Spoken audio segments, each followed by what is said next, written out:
kamu boleh rujuk di belakang buku. Di belakang buku jurnal tu ada banyak, ada banyak. Jadi familiarkan diri kamu dengan appendix tersebut, appendix D2. Jadi saya ambil ni ialah sampel saja, sampel. Nak tunjuk pada kamu maklumat yang ada dalam buku tersebut. Sebagai contohnya, jika masalah kamu ialah berkenaan dengan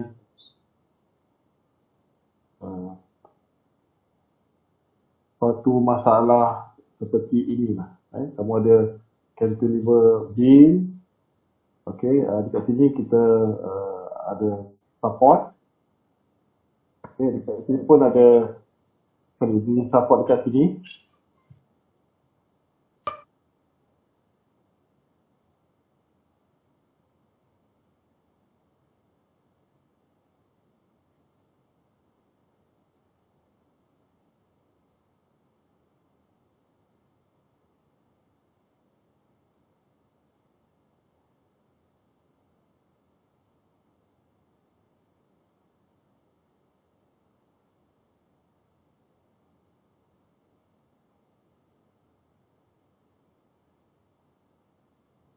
Ada gangguan sikit.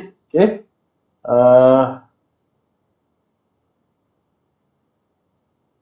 Katakanlah kamu ada masalah seperti itu. Okey, kemudian begini dan ada load di hujung sini. Okey, ada load. T. Hujung sana. Jadi kamu boleh menggunakan jadual ini. Appendix T2 case keempat. Jadi kamu tak perlu lagi nak derive untuk mendapatkan apakah tindak balas di sini, di sini dan di sini. Okay, dalam jadual di belakang dah ada. So, rumusnya ialah P sini bahagi dengan A. Yang ini ialah P bahagi dengan A. Di mana jarak perubahan ni ialah L. Okey, dari sini ke sini ialah A. Dan jarak dari sini ke sini ialah P. Okey. Jadi dengan ada rumus ini, kerja mengira menjadi lebih singkat. Ada di antara soalan ujian tu diberikan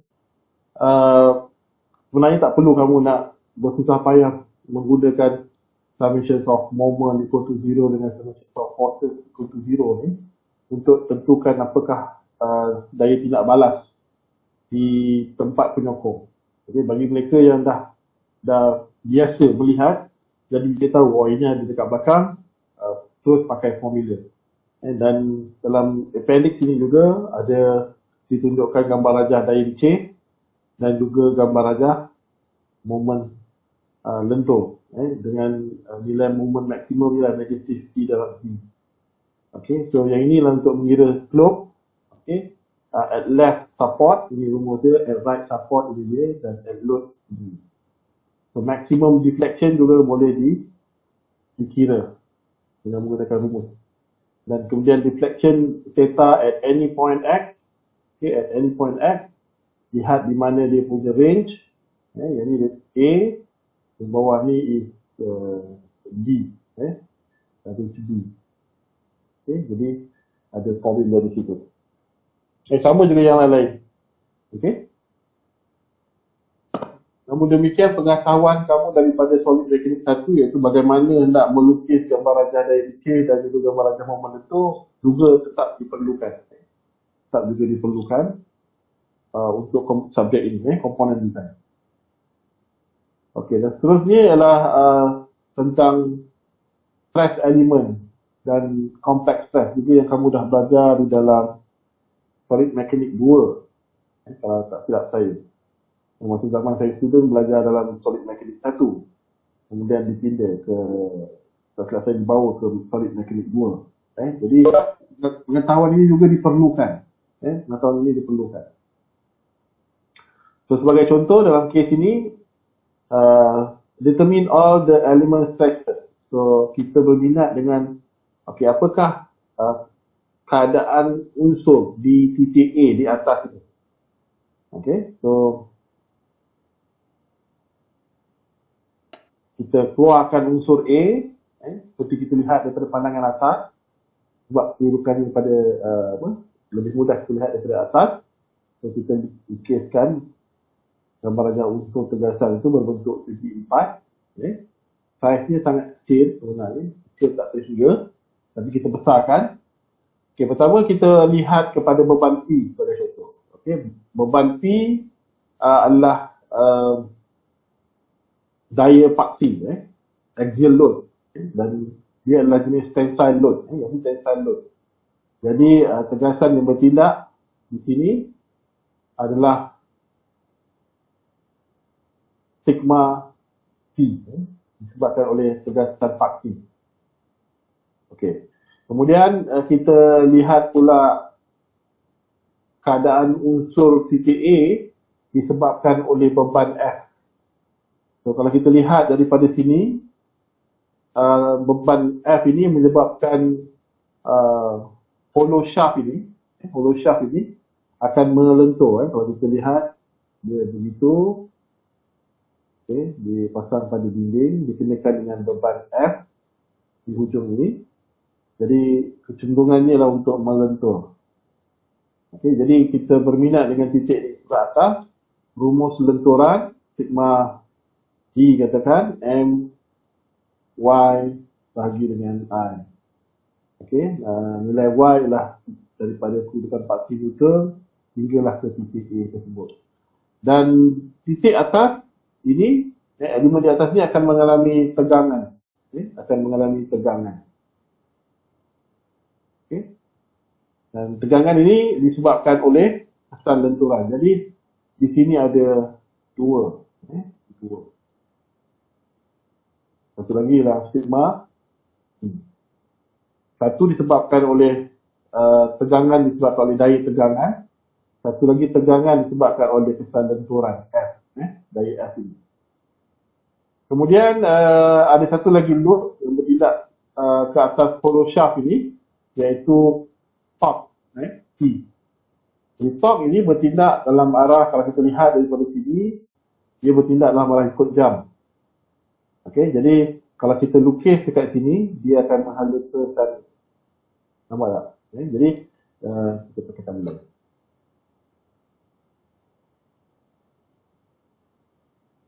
Apa? Jadi dia akan menghala ke atas. Okey? Dia akan menghala ke atas. Jadi ini daya yang bertindak di sebelah atas, menghala ke atas. Jadi sebelah sini, untuk ikut hukum Newton ketiga, mestilah menghala arah berlawanan dengan magnetik yang sama. Okey. Satu ke atas, satu ke bawah. Okey. Dan akibat dua daya ini, dua daya di sini, daya hitching, dia menyebabkan couple berlaku. Couple.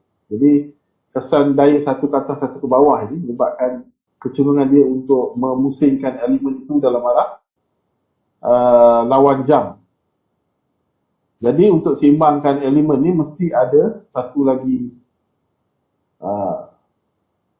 couple dalam arah yang berlawanan. Jadi dia akan bertindak dalam arah seperti itu. Jadi ini adalah disebabkan oleh tegasan kilasan. Tegasan kilasan. Jadi akhirnya kita akan dapat gambar rajah unsur tegasan seperti ini. Okay. Cuma dalam rajah ini, sigma X-nya dia dah combine. Sigma X-nya dia dah combine sigma P plus sigma P.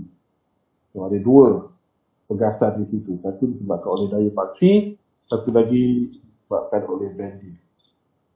Jadi kemahiran yang telah kamu perolehi daripada solid mechanical juga diperlukan di dalam kursus ini. Okay. Seterusnya ialah stress element ataupun complex stress. More diagram. Saya percaya bahasa kamu belajar dalam solid mechanics dulu untuk menjangkakan tegasan paling besar yang mungkin boleh berlaku pada elemen tersebut, ada dua kaedah. Satu, kaedah analytical approach, ataupun satu lagi graphical approach, iaitu menerusi Moore diagram. Okey, jadi untuk khusus ini saya akan revisit semula penyelesaian bagaimana kita hendak menjangkakan tegasan yang paling maksimum yang mungkin berlaku ke atas unsur tersebut, dengan menggunakan pendekatan ataupun approach rajah Moore. Rajah Moore.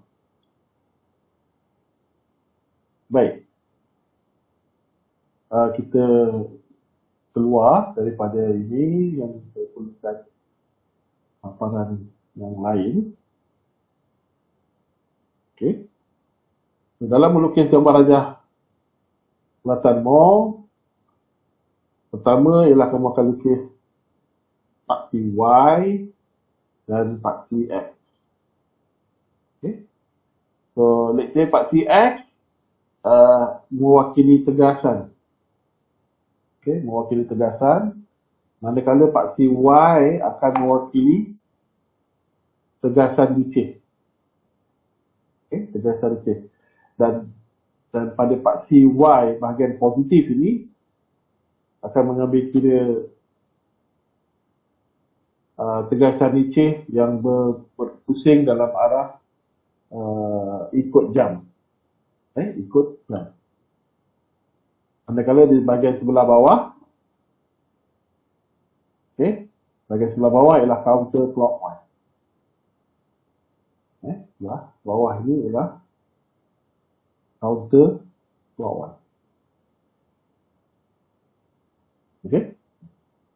Jadi kalau katakan kita ada unsur tegasan seperti ini sebagai contoh.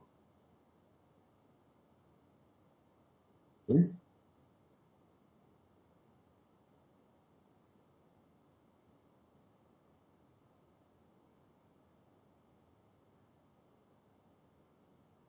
Sampai saya bagikan kat sini ada tegasan ke belakang.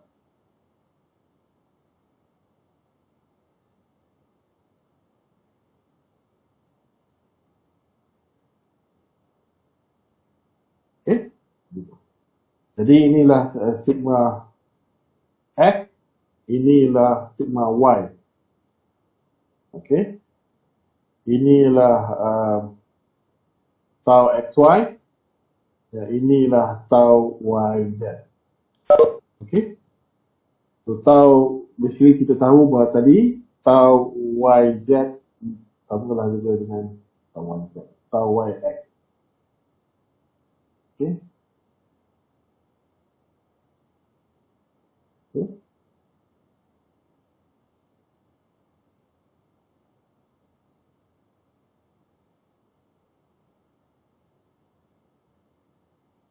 Okey, baik. Sama dengan tau XY. Okey. Okay, sebelum tu ini sebagai ulangan saja kamu dah belajar dulu. Okay, so ini sistem ini paksi Y. Okay, ini ialah paksi X. Okay. So bahagian ini, ini ialah X plane. Ini tata X. X plane. So yang ini is Y plane. Tata Y yang perpendicular dengan perpendicular dengan paksi dia adalah satah dia. Okey. So ini adalah satah Y, ini adalah satah X. Perpendicular dengan paksi masing-masing. Jadi bila ditulis dengan seperti ini, tau XY, so this is plane. Okay, and then this is direction. Okay. So, bila kita baca dengan tau XY, maksudnya tegasan licin ini berlaku dalam satah X, dalam satah X, dalam arah Y. tau YX ialah tegasan receh yang berlaku dalam satah X, satah Y, ini satah Y dalam arah X. Ini dalam arah X. Okay, jadi dia penulisannya seperti itu, pasti dia. Okay, saya harap boleh mengingatkan awak semula tentang notasi ini. Okay. Jadi, let's say katakan sigma X, kami ambil yang mudah. Katakanlah sigma X bersamaan dengan 100 megapascal. Kita lukiskan wajah yang bersih. Kita katakan kita ada elemen stress begitu. Okay. Itu dan itu.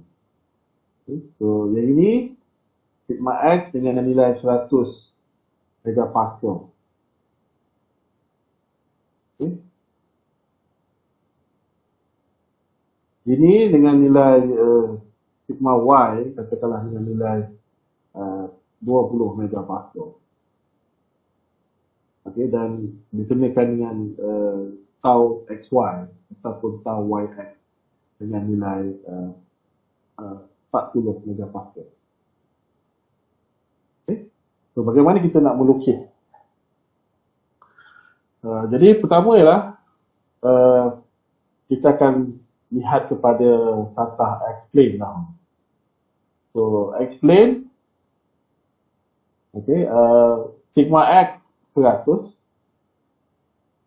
okay, positif nilai dia 100, okay, dan kemudian tau YX ni ialah 40, nilainya 40, dan arah dia ialah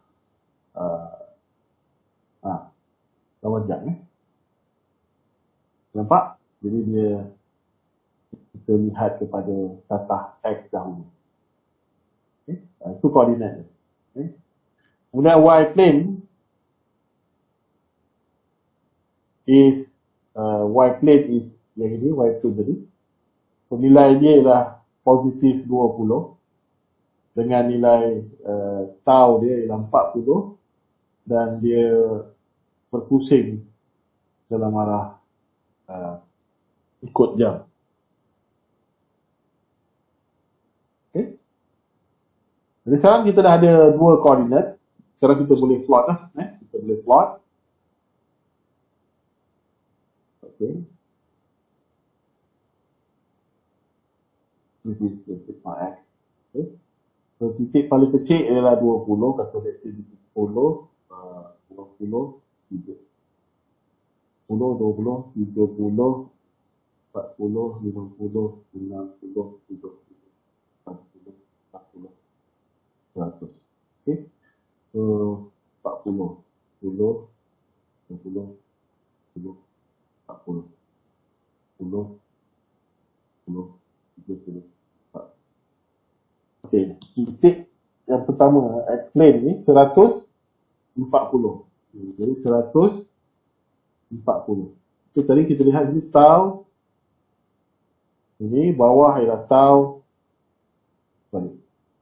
Jadi 140, jadi kedudukannya ialah berada di sebelah bawah. Okay, this is point X-plane. X-plane. Okay, satu lagi ialah 20, 40. 20 dan 40 dalam arah ikut jam. Jadi 20, 40. This is point untuk Y3. Okay. So, jadi bila kita sambungkan titik ini, Y3 dia meminta pada titik di tengah. Okay, titik tengah. Okay. Jadi kalau ada protector, jadi ini sebagai titik tengah. Okay, jadi kita boleh buat satu circle lah. Satu circle. Okay. Tak tulis juga lah. Okay. Okay. Boleh bayangkan lah. Jadi di sini akan berlakunya tegasan sigma 1 yang paling besar sekali kemungkinan akan berlaku. di sini akan berlakunya sigma 2, tegasan yang paling rendah berlaku untuk tegasan normal. Manakala tegasan Ricci yang paling maksimum yang mungkin akan berlaku pada titik ini. Ini dari sebelah bawah.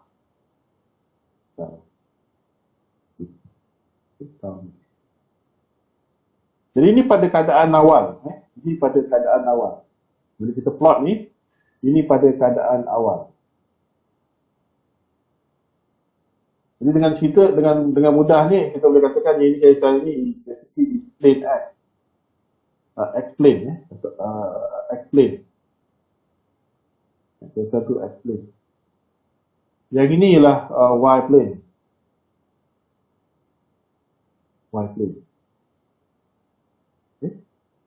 Jadi kalau kita lihat unsur daripada rajah unsur ini, di antara satah X, di antara satah X dengan satah Y terpisah sebanyak 90 darjah pada gambar rajah unsur. Tetapi di bulatan Moore dia terpisah sebanyak 180 darjah. Maksudnya dia terpisah sebanyak 2 kali ganda di atas bulatan Moore, di antara plane X dengan plane Y. Okay. Jadi ini pada keadaan awal. Jadi bila kita kenakan tegasan load ke atas unsur tegasan tu akan berpusing. Okay. Masalah tadi tu, tegasan itu akan berpusing. Jadi bila elemen itu berpusing, dalam arah ini dia berpusing pada sudut ini katakan, pada sudut theta S ini. So perlu diingat di sinilah 2 theta S. 2 theta S. Pada keadaan sebenar awak kena bagi paruh daripada nilai ini. Yang kata this is theta S. Kalau awak tahu, awak katakan awak kira awak dapat 30. So pada keadaan sebenar ialah 15 darjah. Sebab seperti yang saya sebut tadi, keadaan di unsur dengan keadaan di bulatan Moore, saiznya bertambah sebanyak 2 kali ganda.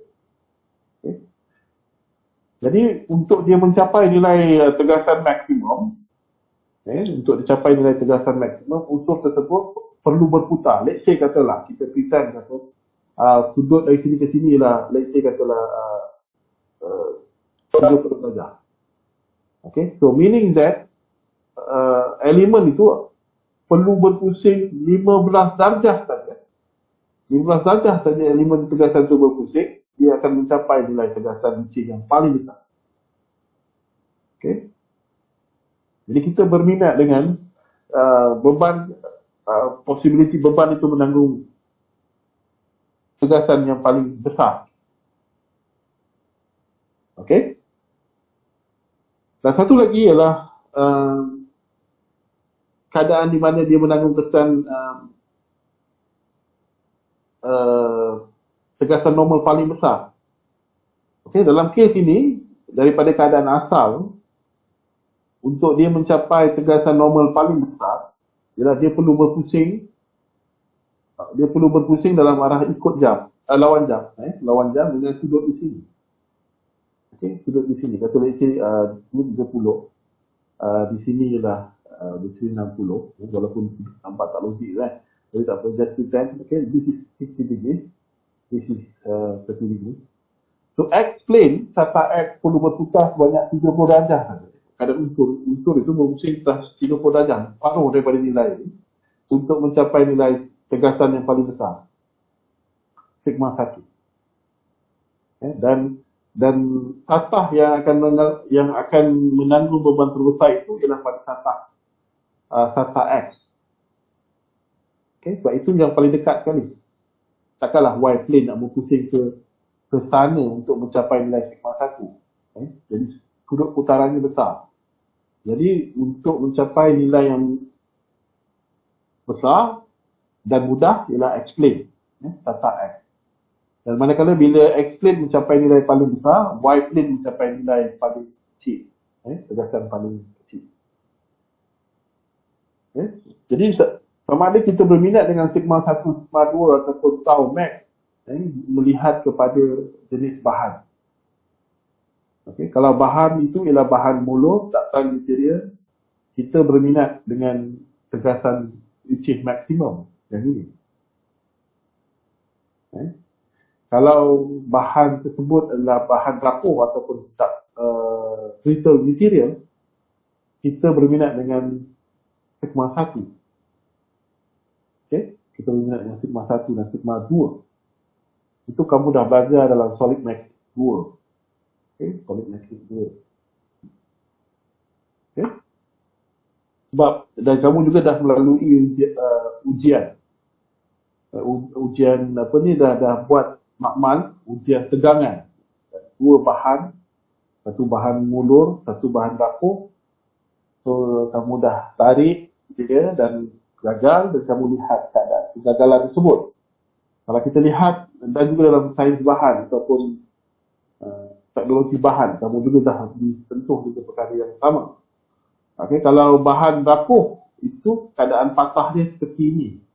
Jadi dia diputus seperti ini. Keadaan patah itu dengan load yang bertindak tu berserenjak. Berbeza dengan bahan mulur ataupun ductile material yang ada bentuk cup and cone. Cup and cone. Cup and cone. So, yang menggagalkan bahan rapuh, bahan mulur ataupun ductile ni, ductile atau mulur, yang sebelah sini ialah brittle ataupun rapuh. Jadi yang menggagalkan bahan rapuh ialah tegasan normal. Lihat keadaan patah ini dengan keadaan load yang bertindak tu, yang menyebabkan dia gagal ialah beban dalam arah normal. Jadi itu yang saya sebutkan tadi. Kalau bahan tersebut ialah bahan rapuh, maka kita berminat kepada nilai di sini untuk jadi perbandingan, titik perbandingan, nilai maksimum yang dibenarkan berlaku ke atas bahan tersebut. Kalau bahan tersebut adalah bahan mulur, dan kita tahu daripada ujian tegangan dan juga daripada awak belajar sains bahan dan juga teknologi bahan, kegagalan tersebut disebabkan oleh daya licin. Kesan licin banyak berlaku pada permukaan gagal tersebut. Jadi ia menjadi sebab mengapa kita merujuk kepada tau max. So, kita tidak benarkan bahan mulur bekerja melebihi daripada tau max. Kalau bahan rapuh, kita tidak benarkan melebihi daripada nilai sigma Y, sigma 1. Jika sigma 1 ini kita ambil referennya ialah sigma Y, tegasan alas, maka operating condition untuk bahan rapuh ialah tidak boleh lebih sigma 1 iaitu sigma Y. Okey. Kemudian daripada bulatan Moore ini juga, saya lukis lagi sekali bulatan Moore.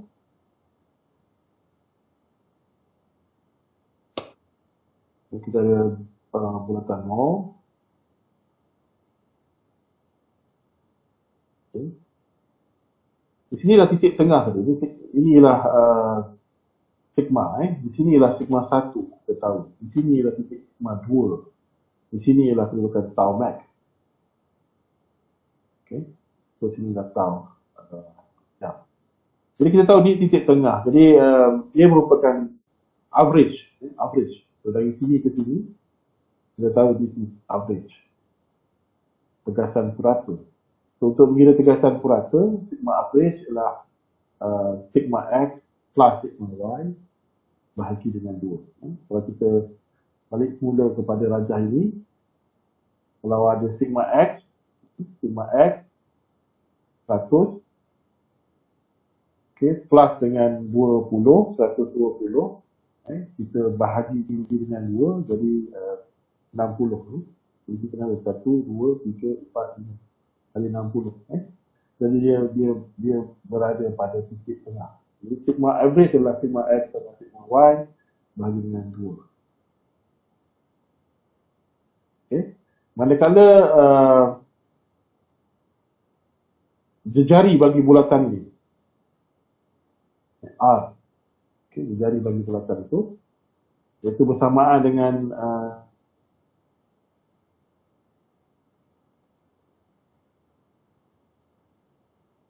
jarak ini.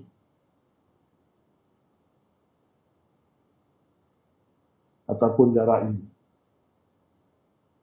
Ini R juga, ini R. Okay. Jadi R is sigma X tolak dengan sigma Y bahagi 2. Sigma X tolak dengan sigma Y bahagi 2. Okay, so kalau kita balik pada rajah ni, kita ada sigma X, okay, sigma X sampai sini, ini sigma X, this is sigma Y sampai sini. Jadi sigma X tolak sigma Y, kita bahagi 2. Sorry, dia tak dapat, bukan R tak apa. Dia bukan R. Dia bukan R. This is not R. This is not R. Lalu awan. Lalu awan.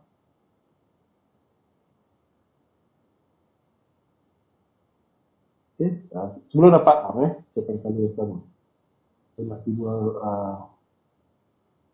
cara ini. This is not R. Okay, saya pakai simulasi dalam slide ni.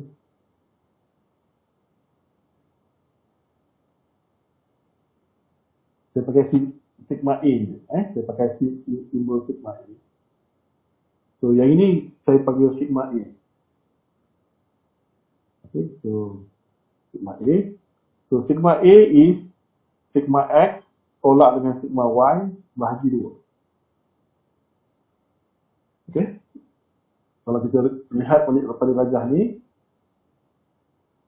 so sigma X tolak dengan sigma Y, so basically awak akan dapat jarak daripada sini ke sini. Okay, dari sini ke sini. Jadi bila bahagi 2, bila awak dapat jarak ni lah. Jadi dapat sigma A. Okay, dapat sigma A. Okay, dapat sigma A. Okay. Jadi sigma A ni. Jadi sekarang kita nak kira R. R. So kita nak kira R. So R ialah jari bulatan. Okay. So, kalau kita lihat kepada masalah ini balik. So R ialah yang ini. R dari sini ke sini. Ini R. Okay. R. Jadi dengan menggunakan teorem Pythagoras, kalau kita tahu jarak ini, kalau kita tahu jarak A ni, dan kita tahu jarak B ni, so R is basically is A kuasa 2 tambah dengan B kuasa 2, awak akan dapat macam tu. So, awak akan dapat R. So, dalam kes kita tadi, bahagian A ni ialah sigma A. Dan B ni ialah nilai tau yang awak kira dalam kes ni 440 kan. Tau lah. Tau. So, meaning that R samalah juga dengan square root tau kuasa 2 tambah dengan sigma A kuasa 2 ataupun sigma X tolak dengan sigma Y kuasa 2. So, awak dapat nilai R. So, saya tulis balik semula kat sini. R is tau kuasa 2 tambah dengan sigma X ataupun sigma A kuasa 2. Okay. Jadi sekarang untuk menentukan nilai tau max, so basically tau max ialah sama juga dengan R. Okay. Kalau kita lihat dari sini ke sini pun R, ke sini ke sini pun R. Jadi R sama dengan nilai R yang awak kira daripada ini adalah merupakan nilai tau max juga. Okay. Sigma 1 ialah sigma average, okay, sigma average plus R. So sigma average daripada sini ke sini, kemudian dari sini ke sini sampai ke hujung sini, ini ialah R. Jadi sigma average tambah R. Okay, so manakala sigma 2 is sigma average minus R. Okay, so sigma 2 ialah sigma average minus R. Okay, Jadi dengan bantuan geometri bulatan Moore, kita boleh mengira dengan mudah tau max sigma 1 dan sigma kedua. Okey. Boleh? Jadi secara ringkas ni saya lukiskan di dalam slide saya.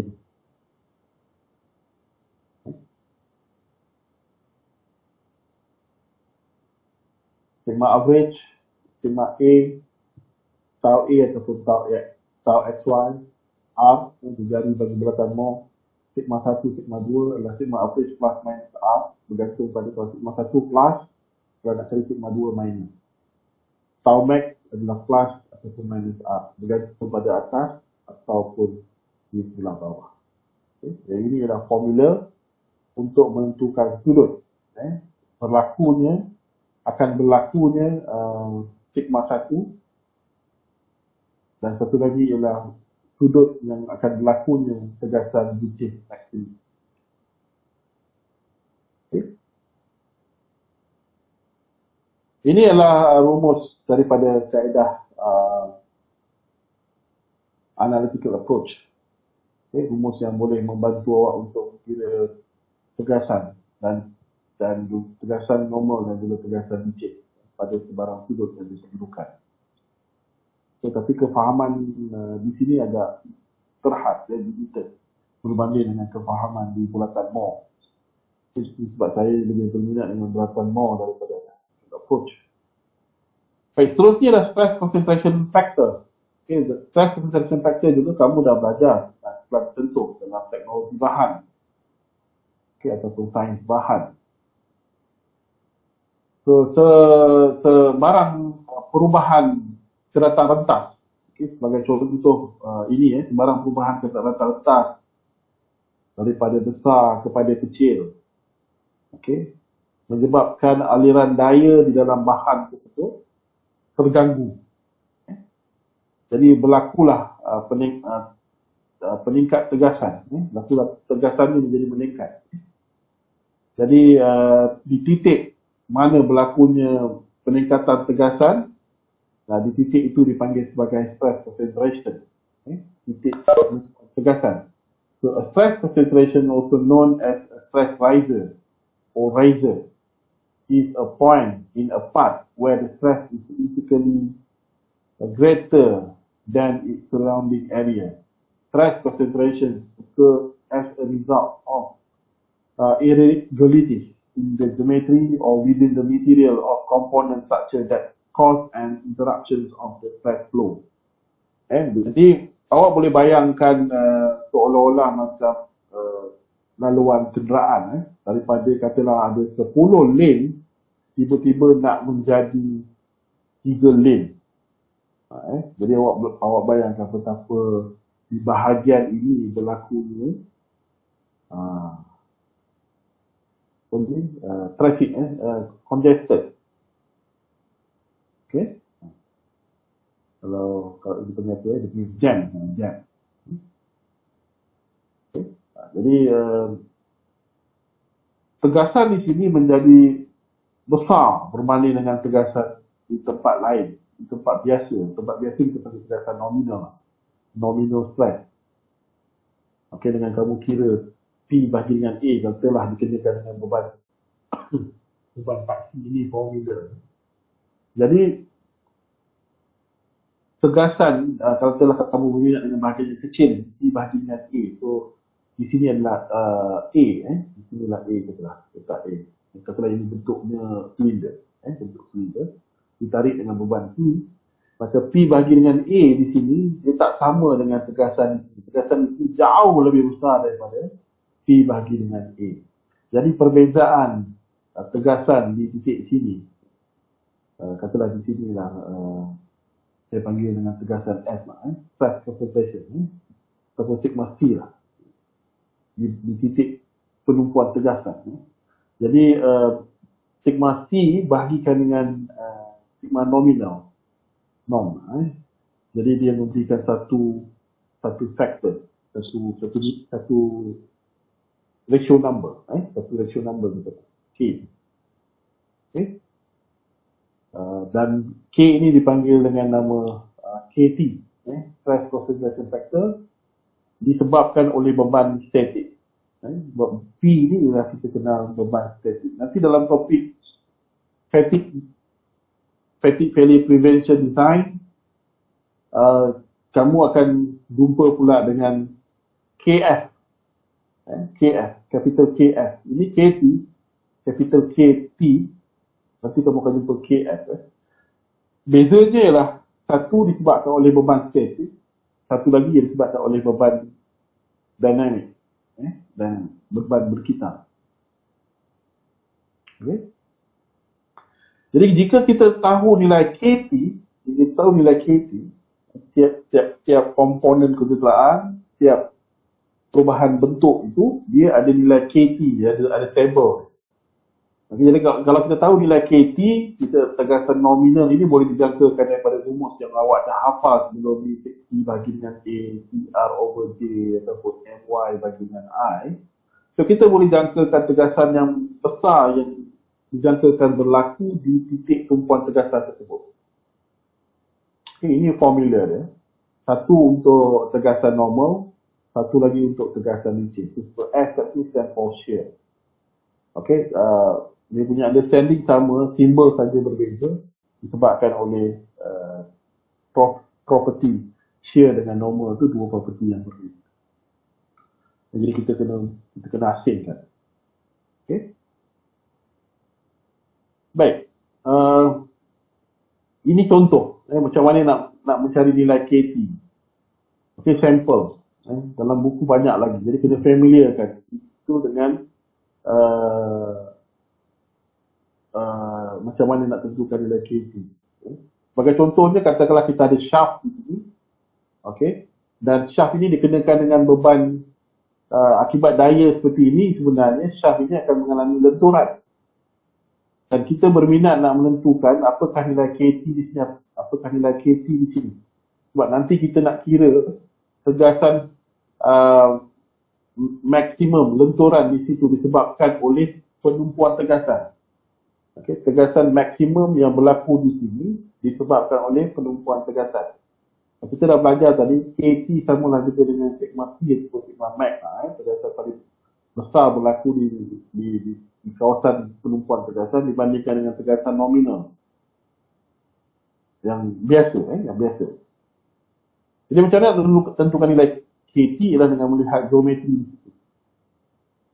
Okey, so kita lihat pada rajah ini paksi Y ini, paksi X ini adalah R over D. R over D. R ni apa?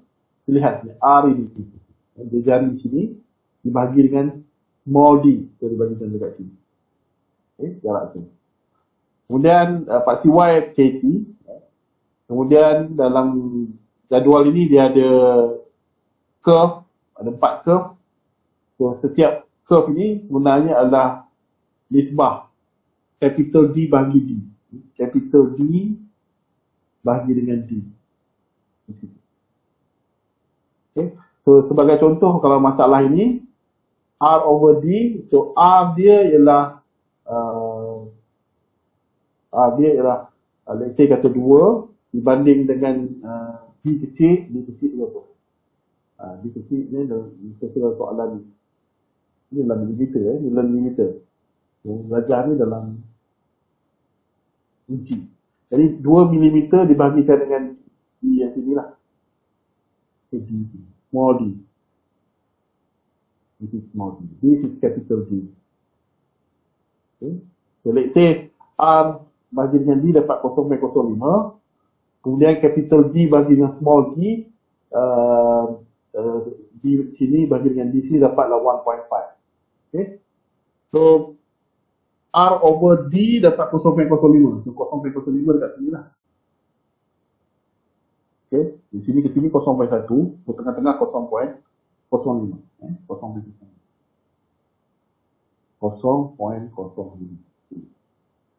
Kemudian capital D over D dapat 1.5. So kita lihat curve atas kali nilai dia 2. Curve bawah dia 1.1. So maksudnya 1.5 berada di antara 2 dengan 1.1. Okay, so kita buat garisan vertikal ini. So dia akan pintas dua garisan. Jadi di antara 1.1 dengan 2.0 di sini. Okay, kamu kena buat apa? Saya sebut dengan eye interpolation lah. Eye interpolation. Interpolate dia guna mata je lah. Okay, so kalau sini 1.1, so di sini 2.0. So dekat mana 1.5? Okay, so 1.5 is somewhere kata di sini. Okay, 1.5. So buat garisan mendatar dan buat pembacaan di sini. Jadi KT ialah 2.38. Okay, jangan risau sangat kat situ. Kalau awak jawab 2.37 pun jangan risau. As long as dia close lah logik dengan jawapan. Dengarlah awak jawab 2.6 tak logik lah kan. Awak jawab KT kat sini masalah ni lah 26. Tak logik. Okay tak? Jadi dekat-dekat situ saya terima. Okay? Begitu cara untuk menentukan nilai KT. Jadi bila kita dah tahu nilai KT, kita tahu sigma nominal daripada rumus MY bagi dengan I. Jadi kita tahu tegasan maksimum yang mungkin berlaku. Jadi kita berminat dengan tegasan maksimum yang mungkin berlaku. Jadi yang ini mungkin tidak menggagalkan komponen. Tidak menggagalkan komponen. Yang menggagalkan komponen dah semata. Itu. Okay. Ini contoh sampel. More data in the book. Okay. Dan seterusnya lah static failure. Okay. Kadar permukaan patah. Static. So, ini juga kamu dah belajar dalam teknologi bahas. So daripada kadar permukaan patah, kita tahu dia patah sebagai patah static ataupun patah sebagai static. Jadi kamu sebagai mechanical engineer jumpa dengan komponen yang telah gagal, so lihat pada keadaan patah. So dari sini kamu boleh boleh menjangkakan dia adalah kegagalan jenis static ataupun kegagalan jenis static. Okay, itu tujuan kamu pergi ke makmal. Okay, buat ujian. Baik. Static failure prevention theory. Ini juga kamu dah belajar di dalam solid mechanics kedua. Secara umumnya, static failure prevention theory terpisah kepada 2. Bergantung kepada jenis bahan. Sama ada ductile material ataupun brittle material. Okay, so ductile material, teori yang ada, ialah maximum shear stress theory. Maximum shear stress theory ataupun MSS. Satu lagi ialah distortion energy theory. Okay. Satu lagi ialah ductile Coulomb theory. Okay. Maximum shear stress theory ataupun distortion energy theory, DET. Okay. Ini kamu sudah belajar dulu. DET ataupun MSST ataupun Rankine. Mungkin kamu dulu Rankine theory. Okay, yang ini mungkin dengan nama von Mises. Okay, von Mises. Dan ductile Coulomb theory. Dan satu lagi ialah kalau brittle material ada 3 teori juga. Maximum normal stress, brittle Coulomb dengan modified form. Okay, dan teori yang saya tandakan dengan star ini adalah merupakan kod kepada kursus ini, kursus komponen design ini. Maximum shear stress theory, distortion energy theory dan maximum normal stress theory. Jadi kita lihat dekat situ seperti saya sebutkan tadi, untuk teori kegagalan bahan dapur, teori dia dibangunkan berdasarkan kepada tegasan normal. Manakala bahan ductile ataupun mulut, teorinya dibangunkan berdasarkan kepada tegasan Ricci. Kerana fenomena kegagalan bahan tersebut. Okay. Jadi saya tak akan pergi detail kepada tahap sehingga penerbitan rumus maximum shear stress theory dan maximum normal stress theory atau distortion energy theory. Saya tak akan pergi ke tahap generalization sebab kamu dah pelajari ni di dalam mekanik pekerjaan 2. Jadi kat sini kita nak pakai je, nak pakai. Jadi saya harap kamu semua ingatlah, ingat tentang teori ini. Okay? Jadi rajah ini kamu tak tahu sebenarnya. Kita ada bahan di depan mata kita tak tahu nak pakai teori apa untuk menjangkakan kegagalan bahan tersebut. Okey, jadi kita kena pastikan dulu sama ada bahan tersebut adakah bahan brittle ataupun bahan mulus, datai. So, dengan cara kita melihat data kepada bahan tersebut. Satu daripadanya ialah peratus ataupun kadar terikan, strain. Strain dia berapa? Kalau strain dia lebih rendah daripada 0.05, bahan tersebut adalah bahan dapur. Jika strain dia, kadar pemanjangan dia dibandingkan dengan panjang asal itu lebih besar daripada 5%, 0.05, maka bahan tersebut adalah bahan mulus. Jadi kalau strain dia lebih rendah, maka kamu ada dua teori lah. Dua teori untuk bahan dapur. Kamu tahu dia bahan dapur, ada dua teori. Sama ada kamu nak pergi kepada pendekatan konservatif ataupun tidak. Yes or no. Kalau kamu hendak pendekatan konservatif, so kamu akan menggunakan brittle column more. Kalau tidak, kamu akan menggunakan modified more. Itu juga dengan bila katakanlah terikan yang kamu boleh lebih besar daripada 5%. So, sekarang ini kamu kena lihat had alah mampatan dengan had alah tegangan. Kita lihat pada had alah mampatan dengan had alah tegangan. Adakah nilai dia dekat-dekat sama atau berbeza dengan jelas? Kalau nilainya berdekatan, SYT sama dengan SYT, dekat, maka kita akan pergi ke sebelah sini. Jika SYT, kekuatan alah tegangan dengan kekuatan alah mampatannya berbeza dengan jelas, maka kita akan pakai ductile Coulomb Moore teori. Kalau sama, dekat-dekat sama, maka kita akan pergi sebelah sini. Dan lagi sekali, persoalan yang ada lah, adakah pendekatan mana yang kamu nak gunakan, adakah konservatif ataupun tidak konservatif. Kalau tidak konservatif, kamu akan menggunakan distortion energy theory. Kalau konservatif, kamu akan menggunakan pendekatan maximum shear stress theory. Ini adalah sampel daripada buku teks yang saya ambil bawa keluar. Sebab dalam soalan ujian kadang-kadang contohnya sebagai contoh bahan yang digunakan untuk komponen tersebut ialah daripada AISI 1020HR sebagai contoh.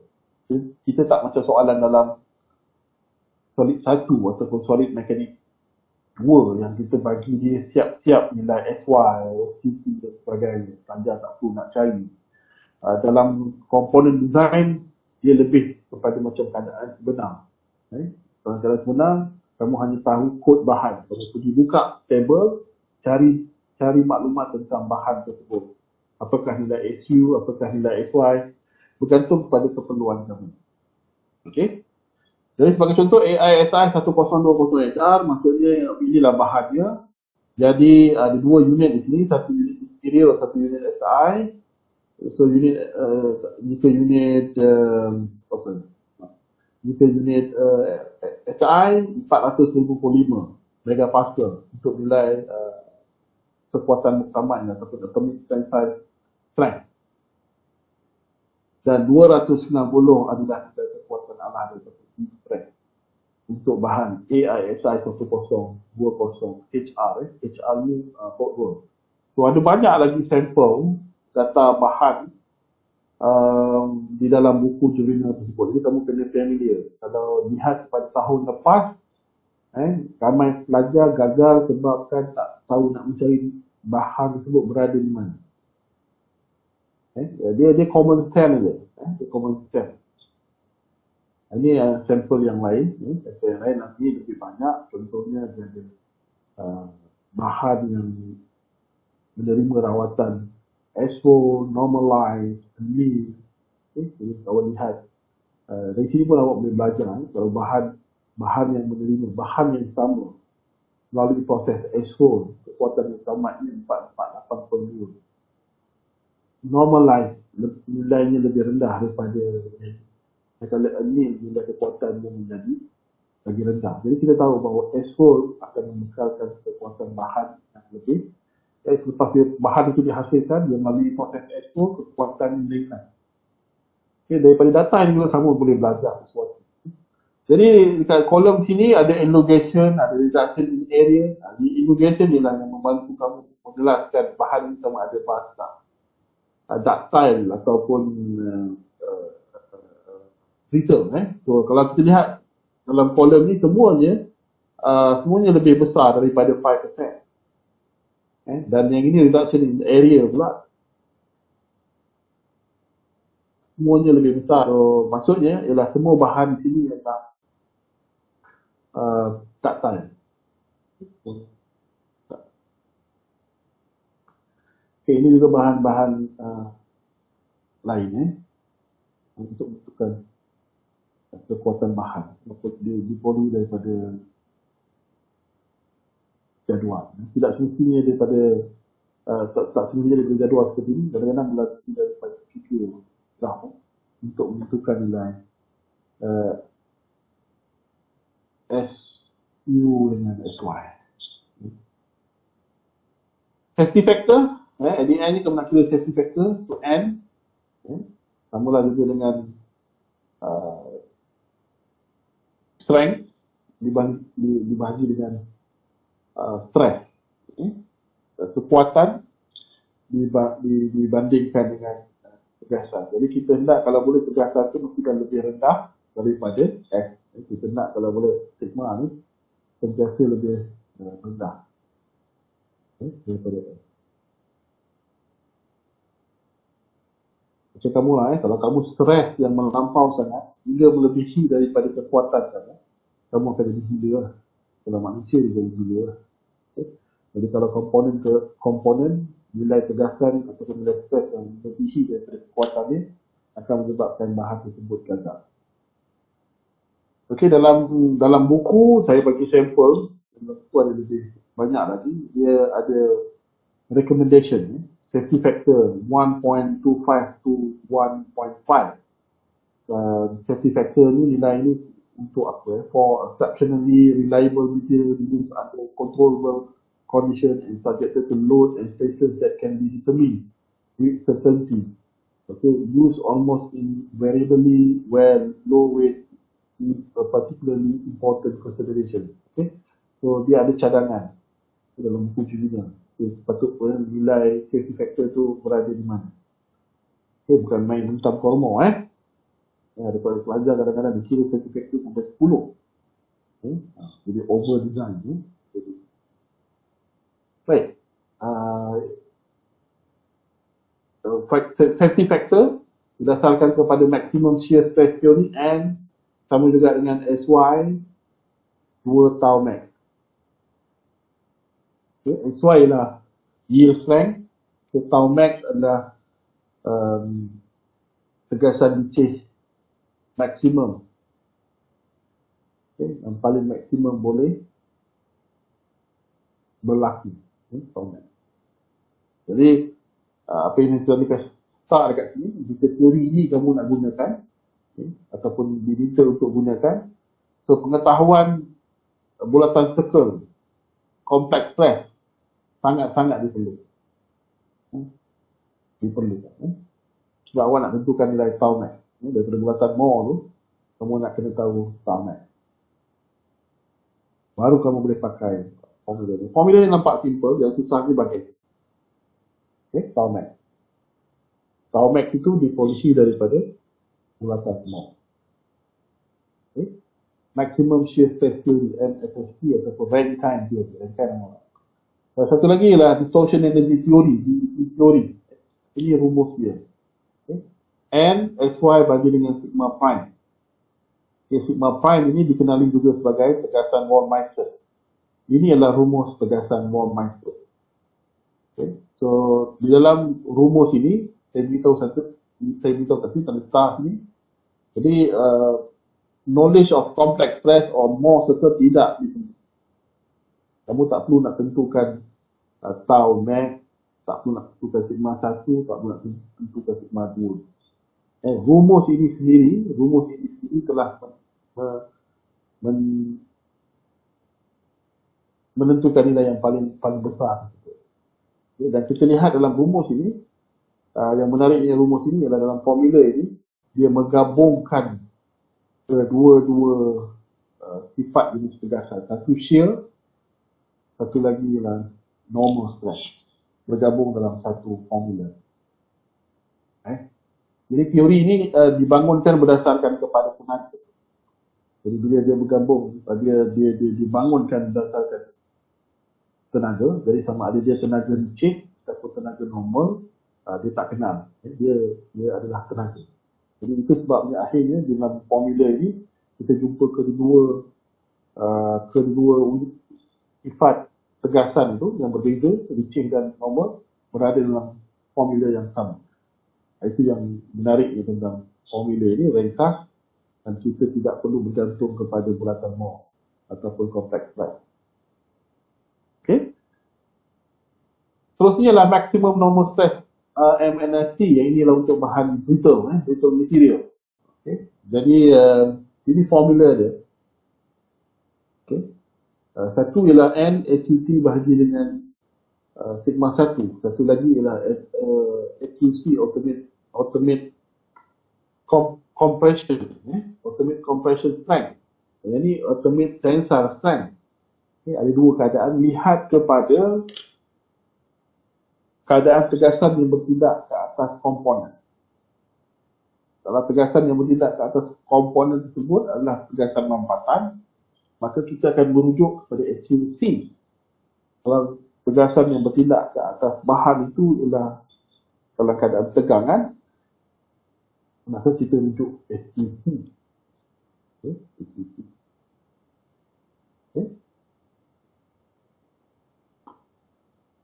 Itu. Jadi dan saya ada kesan kat situ. Jadi penyelesaian ini memerlukan pengetahuan ataupun kefahaman complex stress ataupun bulatan Moore.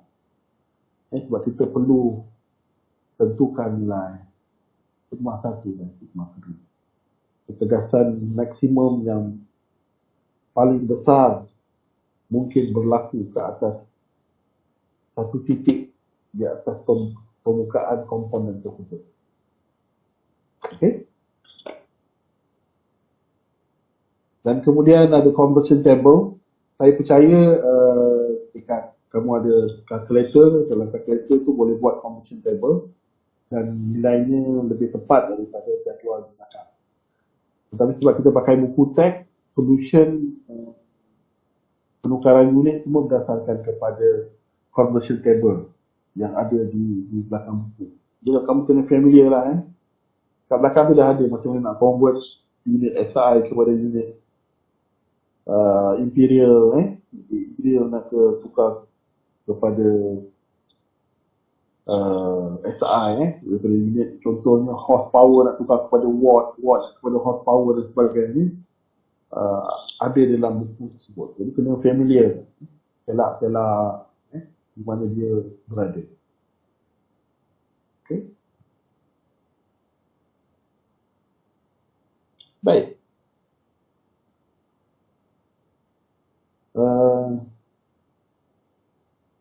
Kita selesaikan satu contoh. Contoh 941. Habis pukul 10.30. Okey, kita selesaikan satu contoh. Okay. Example 2.3. Okay. The 40 mm diameter solid steel shaft shown in the figure below is simply supported at the end. So there are two ends. So at point A and point B. Support betul. Bearing dipasang dari titik A dan B lah. So pada peringkat ini kita tak melihat masalah bearing itu dengan lebih terperinci.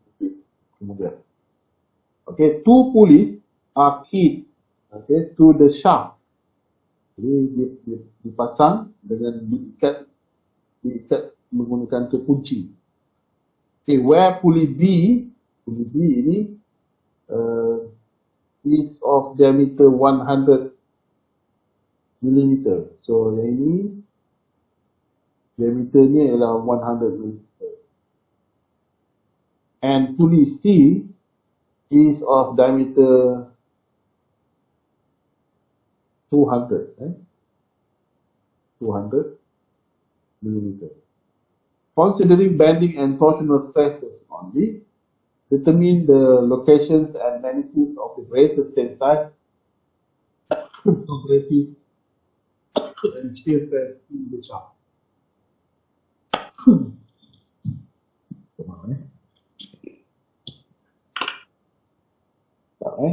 Saya masuk. Kita tahu sigma sama dengan my over I. Ini geometri aspek.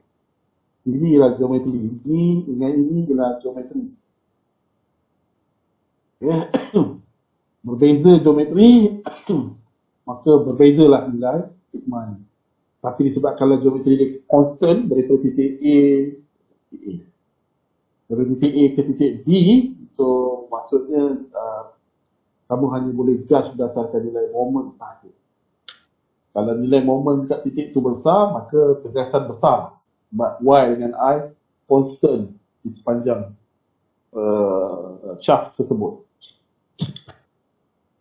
Okay. Baik, daripada gambar rajah moment tentu ini, okay, moment maksimum ialah di sini. Untuk satah XY plane dia berlaku di sini, titik C. Manakala untuk satah XZ plane, nilai moment maksimum berlaku di titik B. Moment maksimum berlaku di sini. 900 berlaku di sini. Dia berlaku pada titik yang lain. Bukan titik C. Jadi hal itu menyebabkan kita terpaksa juga menentukan nilai, apakah nilai bending moment di titik B. Iaitu ini nilai dia. Dan kemudian apakah nilai bending moment di titik C untuk rajah XZ plane. Okay. Dan seterusnya kamu akan combine dengan menggunakan teorem Pythagoras, nilai ini dengan nilai ini untuk titik yang sama, dan nilai ini dengan nilai yang menggunakan teorem Pythagoras. Jadi maksudnya kita ada di titik C itu, and C is 450 squared plus 450 squared. Satu lagi lah di MD ialah 225 squared plus 900 squared. So tengok apakah nilai ini. Okay, so bila dikira di titik B 928 Nm, titik C adalah 636 Nm. Kereta rentas mempunyai geometri yang seragam, dari ujung A sampai ke ujung D, kereta rentasnya seragam. Jadi dia hanya bergantung kepada bending moment saja. Jadi titik yang paling kritikal adalah berlaku di titik. Okay? Sebab nilai bending paling besar berlaku di situ. Thus, the maximum bending moment is 98 cm and the maximum bending stress at pulley B is, okay, masukkan nilai, kami dapatlah bending stress 147.7 megapascal di titik B. Di titik B. The maximum torsional stress occur between B and C. Remember tadi kan? Dia berlaku di antara titik B dengan C. Sekarang titik B, titik C juga mengalami torsion, titik B juga mengalami torsion. Tetapi sedangkan titik B lebih kritikal daripada titik C, maka kita boleh ignore titik C, kita hanya kira torsion di titik B saja. Di torsion di titik B adalah 14.7 megapascal. Jadi ada dua stress yang bertindak di titik B, iaitu satu disebabkan oleh bending stress, yang kedua ialah torsion stress. Okay. So, jika hendak menentukan sigma 1, okay, daripada bulatan Moore lah. Okay, daripada bulatan Moore. Kalau nak menentukan nilai sigma 2 juga daripada bulatan Moore. Sama yang saya sebutkan tadi. Dapatlah 149.1 megapascal. Sigma 2, negatif 1.4 megapascal. Okay, tegasan tau 1 ataupun tau max. Tau max. Okay. So, dah di atas bulatan Moore. Dah 75.2 megapascal. Okay, kalau nak cari faktor keselamatan dia, ini sama juga tadi SY kalau kita gunakan FSST lah. Okay, maximum shear stress theory. So, 2 tau max. Okay, so yang ni daripada table dalam belakang buku, SY ni nilai apa, dan tau max ambil nilai ni. Masuk kat sini. Okay. Dapatlah safety factor untuk shaft tersebut. Kalau menggunakan MSST. Kalau menggunakan DET, so rumusnya lah N sama juga dengan SY bagi dengan sigma 5. Sigma 5 ni ialah Baumeister stress ataupun SY bagikan dengan sigma square plus 3 tau square. Jadi tak perlu kira sigma 1, tak perlu kira sigma 2, tak perlu kira tau 1 ataupun tau max ni. Kamu boleh terus masuk nilai yang kamu dah kira tadi. 147.7, ini 147.7 nilai kat sini. Dan satu lagi ialah 75.14.7. 14.7. Masuk kat sini. Terus boleh dapat sigma Baumeister. Dan akhirnya kamu dapat faktor keselamatan. Okey? Terusnya ialah di bahagian akhir ni. Okey, ini ialah sebenarnya kerata rentas di titik D. Di titik D. Saya nak bawa perhatian awak. Ini ialah kerata rentas di titik D. Kita ada shaft. Awak potong dia, kerat dia di titik D ni. Di sini. Okay, sebab apa kita berminat dekat situ? Sebab situ paling kritikal. Okay. Jadi kita tadi ada lenturan satah XY dan satu lagi adalah lenturan disebabkan oleh daripada satah YX tadi ataupun XY. XY dengan XZ. This is XZ. XZ ini XY. XY. Ini XZ. Jadi combination dua moment itu awak dapat 928 cm. Kira tadilah. Okay. Jadi dengan menggunakan hukum tangan kanan maka maksimum di sini akan berlaku compression, di sini akan berlaku tension. Itu perpendicular daripada 928. Ini guna hukum tangan kanan. Okay, guna hukum tangan kanan. Jadi kita tahu titik yang paling kritikal adalah di titik E, F atau E lah. Di situlah terjangkakan titik yang paling kritikal sekali, E atau F.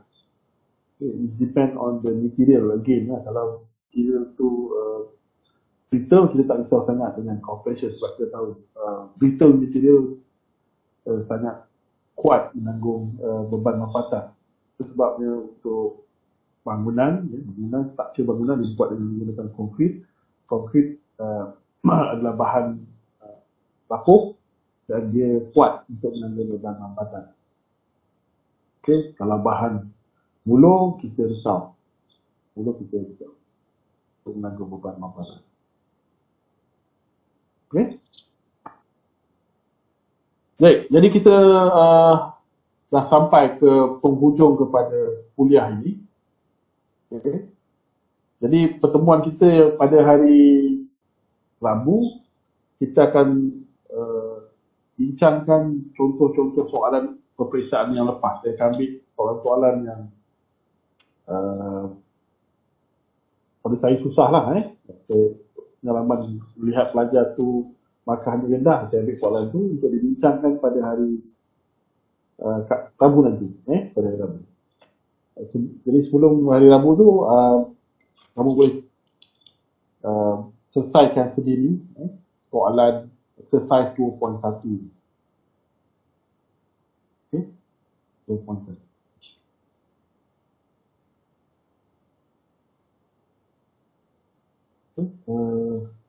Exercise 2.2 ni kamu tak perlu selesai kan?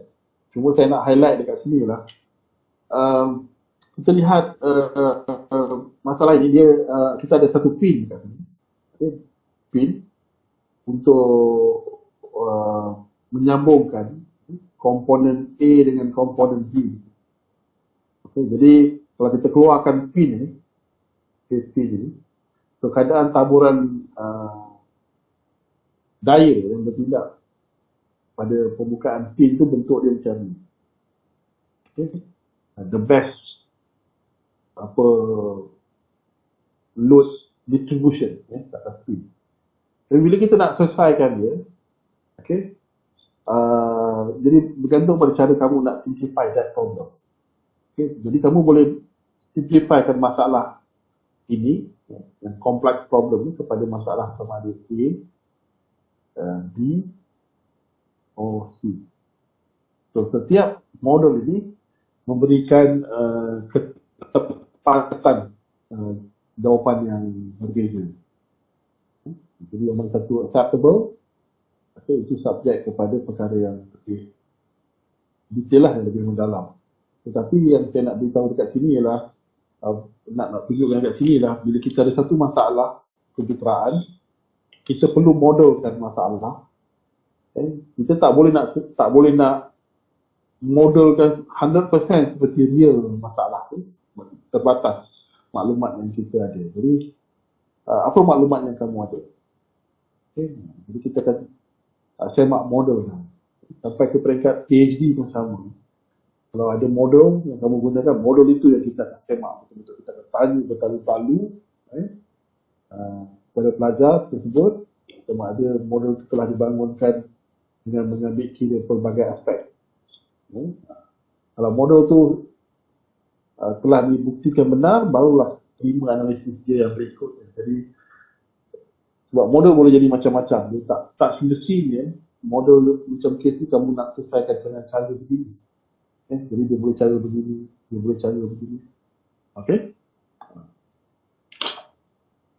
Dan itu tujuannya saya letak soal ini di sini. Bukan tujuan untuk kamu selesaikan, tapi untuk kamu appreciate masalah modeling. Itu. Okey? Baik. Ada apa-apa soalan yang ingin ditanya? Okay. Mungkin masa saya explain tu ada yang membuat catatan poin-poin yang tak berapa nak faham. Kan? Sekarang saya buka soalan untuk kamu tanyalah apa yang tak faham. Kat mana boleh dapat kan? Nanti saya bagilah. Nanti saya share dekat Telegram. Wah, awak nak content, tak nak yang bersih apa yang saya bagi content ni, yang bersih awak delete je lah. Awak pergi kat situ, awak boleh klik delete je lah. Okay, dia bersih lah. Sikit, misalnya saya save lah.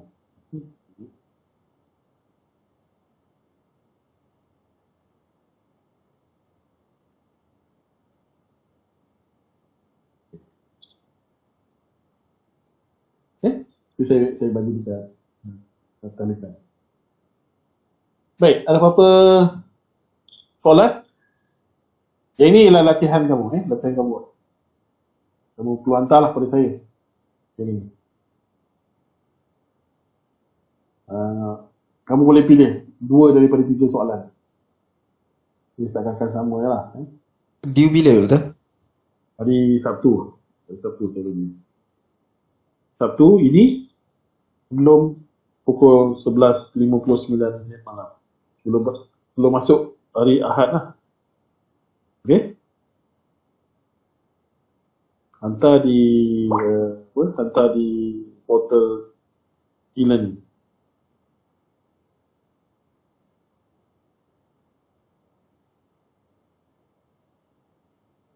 Ada soalan?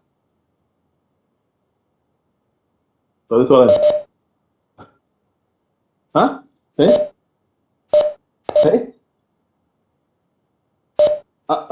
Pilih dua lah. Pilih dua. Awak nak buat soalan ni dengan soalan ni ke? Soalan ni dengan soalan ni. Pilih dua lah. Jadi ada pelajar mesti jawab soalan ni. Pilih macam ni. Okay. Ataupun nak buat 3-3 sekali pun boleh, tak ada masalah. Jadi buat 3-3 sekali lah. Awak boleh berbincang bersama dengan ahli kumpulan yang lain. Yang lain, satu section yang sama kan. Jadi, seorang buat A, seorang buat ini, seorang buat ini. Itu boleh bincang lagi cepat kan, belajar macam tu kan. Buat 3-3 sekali. Okey. Baik. Ada apa soalan yang lain? Kalau tak ada soalan, saya tanya ni.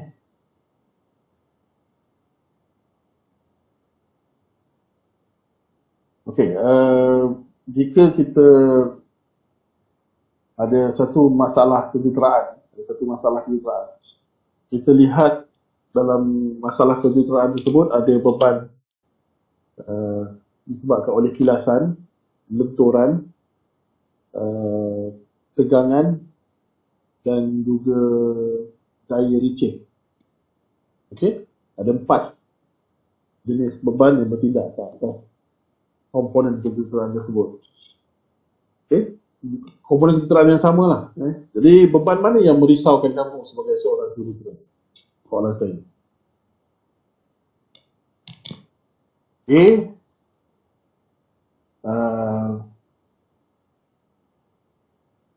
Lenturan.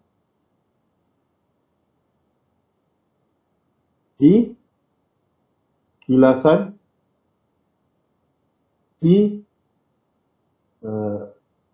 Tegangan, paksi ataupun shear. Beban mana yang paling berisau? Saya tanya seorang-seorang lah. Itu nama sini. Aaron.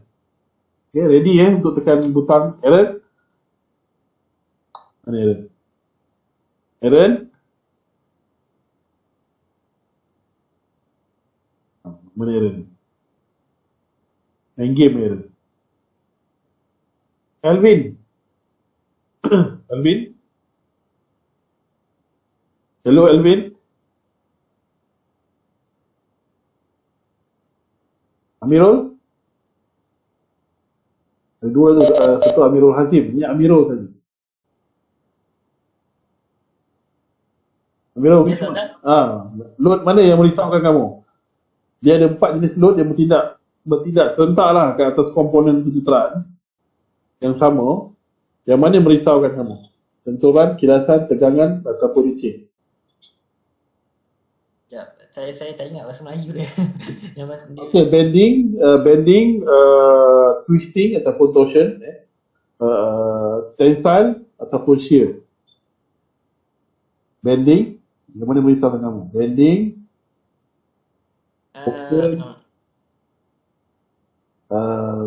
tensile ataupun shear. Torsion doktor. Torsion. Okay. Amirul Hazim.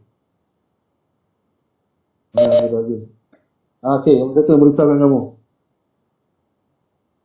Bending. Okey, Kong Chun? Yes, doctor. Which one?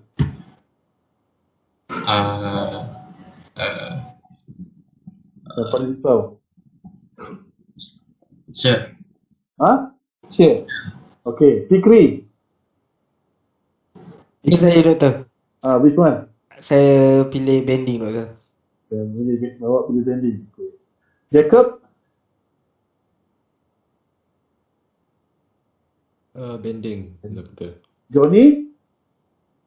Torsion, doktor. Torsion. Okay. Kamil? Kamil? Where are you, Kamil? Hello. Yeah. Which one? Dengar. Dengar. Bending doktor, bending. Bending. Nice lah. Kenapa, Kamil, kenapa bending? Because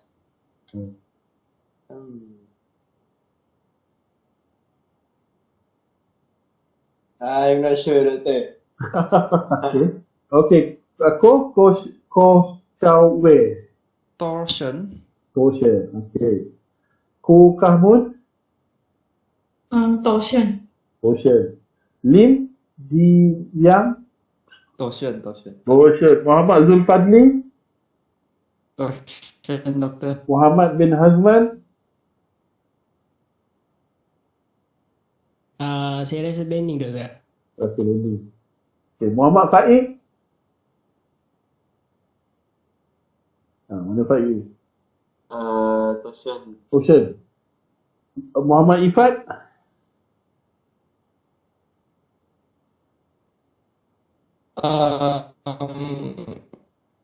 Torsion, doktor. Ifat. Torsion, okay.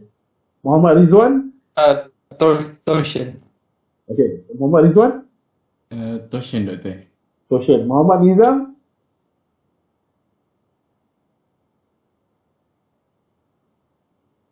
Mana Muhammad Nizam ni? Tertidur lah. Ong Cici. Torsion, doktor. Torsion. Shah Indrawan. Ya, doktor. Which one? Shah.